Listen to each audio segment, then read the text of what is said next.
Leia, pawang mga sibilyan ba itong mahigit sa 400 lumabag sa Ganban?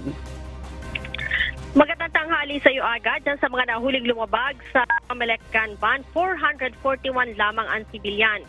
Siyam ang naitalang security guard. 2 ang nahuling miyembro ng Philippine National Police. 2 din mula sa Armed Forces of the Philippines. 1 elected government official at 1 Civilian Auxiliary Army o yung tinatawag na CAFGU. Ayon kay PNP Public Information Office Acting Chief Police Colonel Jean Fajardo, ang mga nahuli ay mahaharap sa kasong paglabag sa Election Code at Republic Act 10591 o Comprehensive Law on Firearms and Ammunition. Nakakumpiska din aga ang Philippine National Police na nasa 286 na mga baril sa ipinatutupad na gunban sa bansa. 700 o 273 sa naturang bilang ang mga small firearms at 13 naman ang light weapons. Ang Comelec Ganban ay iiral hanggang November 29 kasabay naman ng pagtatapos ng election period. Balik sa iyo, Aga. Maraming salamat, Leia Ilagan.